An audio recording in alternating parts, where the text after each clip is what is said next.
In this Fextralife video, we're going to be talking about the best ARPGs to play in 2025. And in this case, I'm talking about the best isometric, loot-driven, hack-and-slash titles that you can play, not the action RPGs like the First Berserker Khazan or anything like that.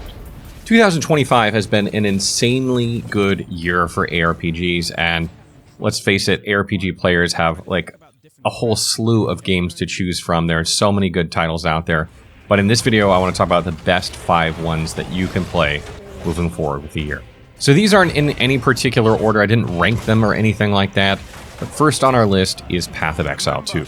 Path of Exile 2 is one of the most anticipated ARPG sequels in recent years. Since its early access launched in December of 2024, the game has proven to be a major hit, gaining huge traction and peaking at over 500,000 concurrent players at launch. Now, many months later, Path of Exile 2 is still riding the wave. With its first major update, patch 0.2.0, Dawn of the Hunt, releasing in April, Path of Exile 2 continues to refine its core systems.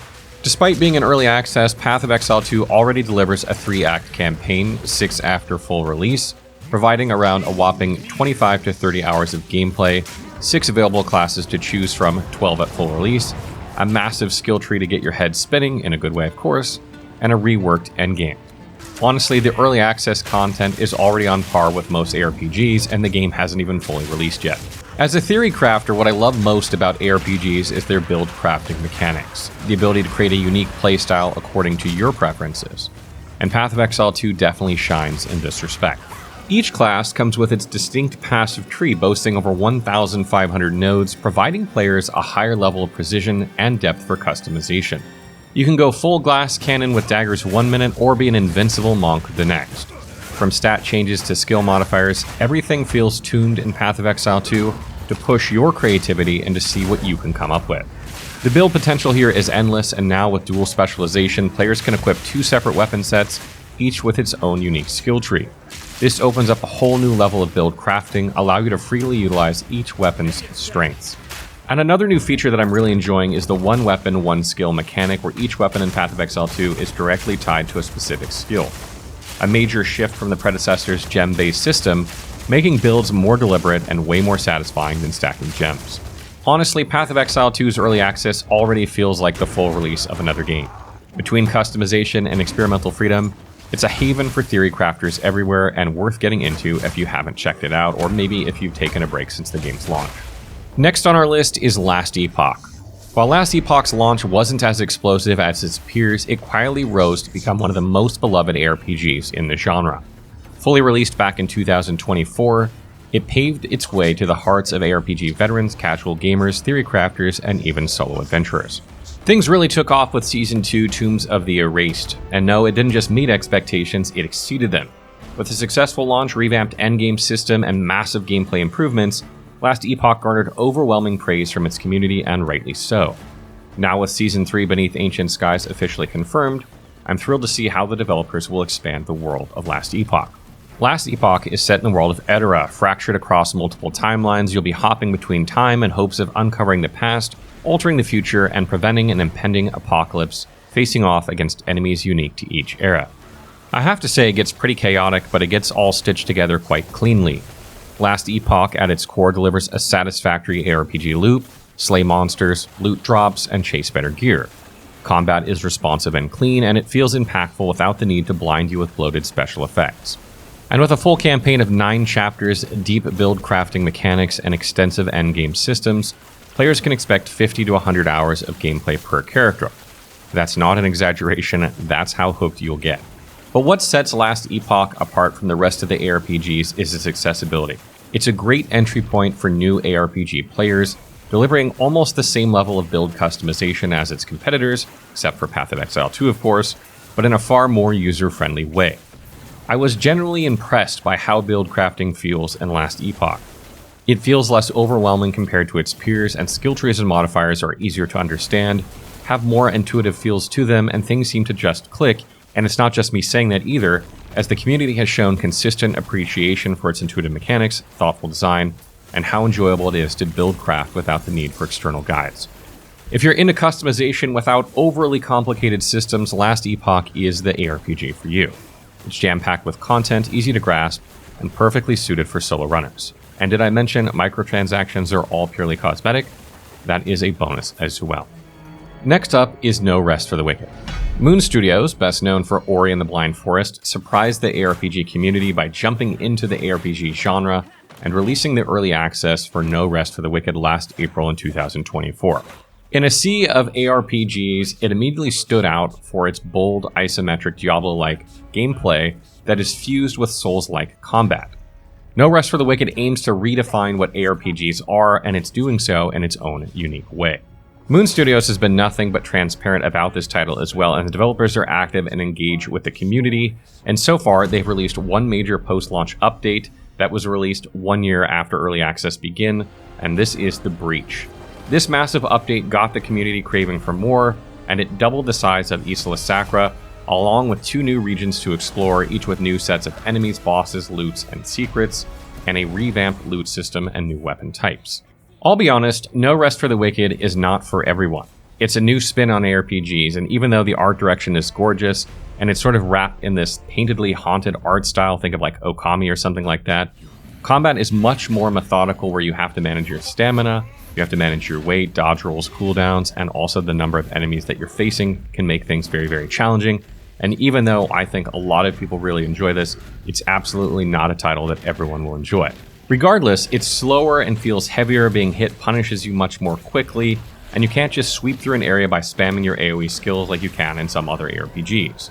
You have to time your attacks, recognize enemy patterns, and swing just like in a Souls game.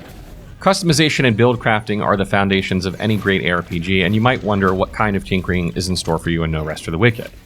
I love how build crafting feels more grounded because gear upgrades matter more than you think, and the stats tune the build around your equipment and playstyle. It's not as extensive as Path of Exile 2 or Last Epoch, but it is certainly deep enough to keep you experimenting. Another feature that I enjoy is the town building and economy layer. It's not just a click and loot fest. You gather resources, rebuild settlements, and improve the city, not just for cosmetic purposes either. Rebuilding the world around you has its own mechanical benefits, and these provide the RPG with a layer of flair that immerses you in the environment. While No Rest for the Wicked may still be in early access, its world building and theory crafting are something to get a hold of now. Its fresh and innovative mechanics alongside its methodical combat will make you want more. And as the community says, no rest for the devs. Several years ago, many players with potato PCs probably wanted to give ARPGs a try and had difficulty keeping up with today's modern standards for ARPGs. Then came Grim Dawn, a beacon of hope for all potato PC players out there. Grim Dawn was the first to welcome them with blood-stained arms. 10 years forward, Grim Dawn is still one of the most beloved ARPGs out there. And here's the best part. Crate Entertainment, the studio for Grim Dawn, isn't letting up. They're still pushing out updates and patches, fully committing to Grim Dawn's longevity. And with the upcoming expansion Fangs of Asterkarn dropping in late 2025 or early 2026, the community is going wild. If you've never picked up Grim Dawn before, now is the perfect time to jump in. You're going to get a new difficulty for endgame players, new chapters, areas, items, 2 new factions, and a new Berserker mastery. The new expansion is more than just a content drop, it's a statement to its competitors. Grim Dawn's overall ARPG elements stack up alongside the big dogs of the ARPG scene. But it's far from a clone. If anything, it refines the formula. The combat is slower and more tactical. You're not just sweeping down mobs every few seconds. You've got to be wary of your positioning, spell order, and cooldowns. It's more deliberate and actions are intended and rewards players for using brains over brute force. Grim Dawn's extensive build customization is what I like most about the game. Its dual class system allows you to mix and match 2 masteries from 10 unique classes, creating hybrid classes that range from graceful to outright chaotic. Where else can I be an assassin who spams frogs to death? Then there's the Devotion system, a massive constellation-based passive tree that adds a whole new layer to theory crafting. Getting lost tinkering for hours is a normal occurrence in Grim Dawn. What I love about Grim Dawn is that experimentation is encouraged, build diversity is a standard, respecs don't use many resources, and you can create your own meta. This game simply rewards creativity, and as a creative person, I absolutely love that. And last on our list, but not least, is Titan Quest II. Titan Quest II is one of the most anticipated sequels this year alongside Path of Exile 2. After nearly 2 decades, ARPG fans can't wait to step foot back into the sunlit landscapes of ancient Greece, Egypt, and perhaps even Asia. Originally to be released in 2024, Titan Quest was delayed to mid-2025 for extra polish, and to be honest, I don't mind. I'm glad the developers are taking their time fixing some loose screws. Everyone loves a mythological setting, and Titan Quest was a powerhouse in that regard. Now its successor isn't just continuing what was left, it's taking it to the next level. The world you're exploring is set in ancient Greece, and the goddess of retribution, Nemesis, is wreaking havoc. You'll be battling alongside gods and facing legendary monsters, and it's up to you to rewrite fate. Gameplay-wise, I like how Titan Quest II decided to stick to its mechanical roots. Combat is more deliberate and deeply rewarding, and it takes skill and patience to successfully defeat encounters. Enemies work in coordinated fashions, forcing you to adapt your tactics and strategies. You have to figure out what works and what doesn't, and it's a refreshing change of pace from the standard high APM ARPGs.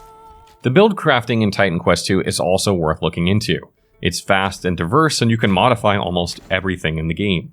You merge two masteries into one to learn the best synergies to make the best use of them as possible. And skill modifiers are where Titan Quest II turns itself into a monster buildcraft sandbox. Every skill can be enhanced with modifiers tailored to your game style.